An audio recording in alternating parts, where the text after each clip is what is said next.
Сәлеметсіз бе, құрметті оқушылар. Бүгін біз сіздермен математика пәнінде оқулықтың 24-25 беттерімен жұмыс жасаймыз.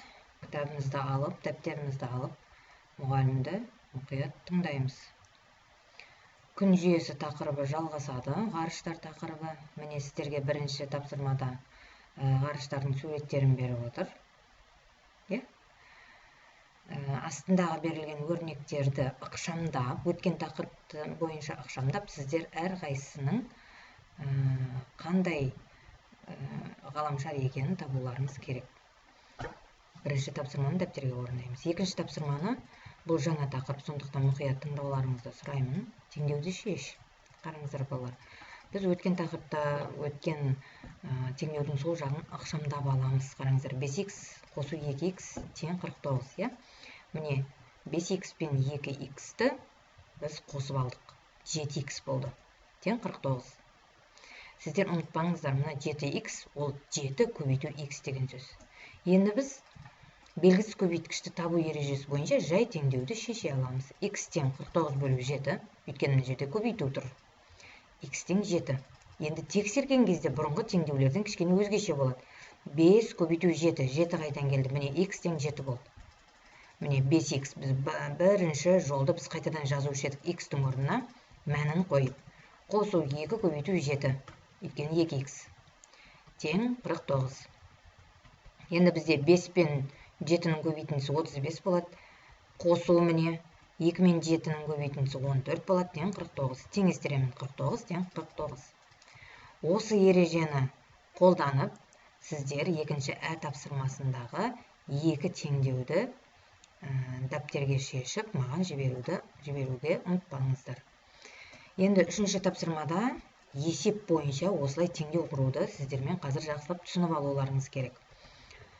Ал есепті бірінші оқып алуымыз керек. Күн жүйесінен бейнеленген плакат күн жүйесінің макетінен 9 есе арзан. Не берілген бізге? Плакат берілген. Міне ол плакат және макет. Екі зат бар. Плакат. Біз оны х теңге деп аламыз. Өйткені мына жерде оның белгісі жоқ. Құны жоқ. Ал макетті 9х деп аламыз. Неге? Өйткені плакат макетінен 9 есе арзан деп тұр. Ал олардың екеуі бірге 8000 теңге тұрады. Сонда теңдеу құрамыз. Х ол плакат, 9х ол макет, 9 есе арзан болды. Макетінен плакат арзан болды, сондықтан 9 көбейту х тең 8000. Өйткені екеуі бірге 8000 теңге тұрады. Енді оны қалай шешеміз? Қалай ойлайсыңдар? Біз мына 2х мәні бар өрнекті қосуымыз керек. Неше болады? Міне 1х, мынау 9х. Неше жазам мына жерге? 10 жазам. 10х тең 8000. Енді біздің баяғы жай теңдеуге келді. Енді х тең мына санды мен теңдеудің оң жағына өткіземін. Сонда ол 10 көбейту х болса, оң жағына қандай амалмен өтеді? Мына жерге маған 4 амал беріп тұр. Ол 10 көбейту х. Дұрыс айтасыздар, ол бөлумен өтеді. 8000 бөлу, не деймін? 10. Енді 8000-ді 10-ға бөлсем неше болады? 1 нөлін қысқартамыз, 800. Енді мына жерге кішкене сөздер ауысып кеткен, оған мән бермейміз, жауапты тексереміз. 8, міне жасылмен белгіленді, дұрыс.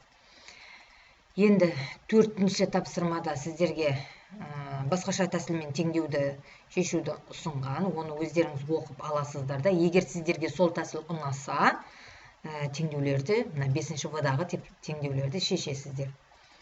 Бұл сіздерге ерікті түрде, ол міндетті емес. Бірақ 6-шы тапсырманы сіздер 3-ші тапсырманы басшылыққа ала отырып, мынадан түсінгендеріңіз басшылыққа ала отырып, 6-шы тапсырманы шешеміз. Басын бір көрсетіп берейін, қараңыздар. Мына жерде география кабинетіне бір үлкен және бір кішкентай глобус сатып алды.